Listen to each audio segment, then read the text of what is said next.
তো বন্ধুরা, তোমরা কি ভাবছো যে ভিডিও শুরুতে আমি ফুল কেন কিনছি? তাহলে চলো গল্পটা তোমাদের সাথে শেয়ার করা যাক। আসলে 24শে ফেব্রুয়ারি আমাদের বিয়ের 5 বছর কমপ্লিট। যেহেতু আমি কাজে ছিলাম, তাই 24শে ফেব্রুয়ারি আমি আমার বউকে উইশ করতে পারি। তাই ভাবলাম উইশটা আজকেই করা যাক। আমি কিন্তু আজকে 3-4 দিন পর বাড়িতে ফিরি। তো ফাইনালি তোমাদের সাথে গল্প করতে করতে আমি কিন্তু ব্যারাকপুরে পৌঁছেই চলে এলাম এরকম একটা ফুলের দোকান। আর আমি কিন্তু আজকে খালি হাতে উইশ ওই জন্য 20 টাকাতে নিয়ে নিলাম একটা গোলাপ, আর সাথে নিয়ে নিলাম 10 টাকার একটা চকলেট। তোমরা ভাবতেই পারো যে এইটুকু ছোট জিনিস, হ্যাঁ এইটুকু ছোট জিনিসেই আমার বউ অনেক খুশি। এই ছোট ছোট দুটো গিফট কেমন হয়েছে অবশ্যই কমেন্ট করে বলো। প্রায় বাড়ির কাছে চলে এসেছি, ঠিক আছে? রিঅ্যাকশনটা দেখা যাবে।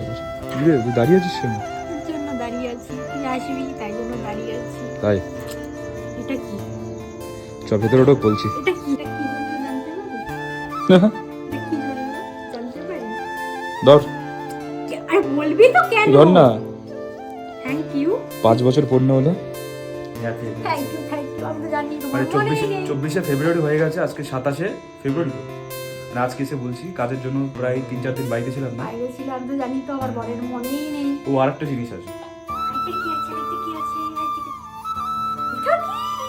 মানে সোনার জিনিস না, আমার কাছে যেটুকু টাকা ছিল ওর উপর একটা আংটি আছে। সোনাটা বড় কথা না, গিফটটাই বড় কথা। যে গিফট দিচ্ছে এটাই বড় কথা। তাহলে থ্যাংক ইউ। তোমরা কমেন্ট করে জানাও কেমন হয়েছে। পরের বছর সোনার জিনিস দেবো। সোনাটা বড় কথা না, আমাকে যে গিফট দিয়েছে এটাই আমার কাছে অনেক কিছু। সত্যি অনেক থ্যাংক ইউ, সত্যি, থ্যাংক সত্যি। You, thank you, thank you, thank you so much.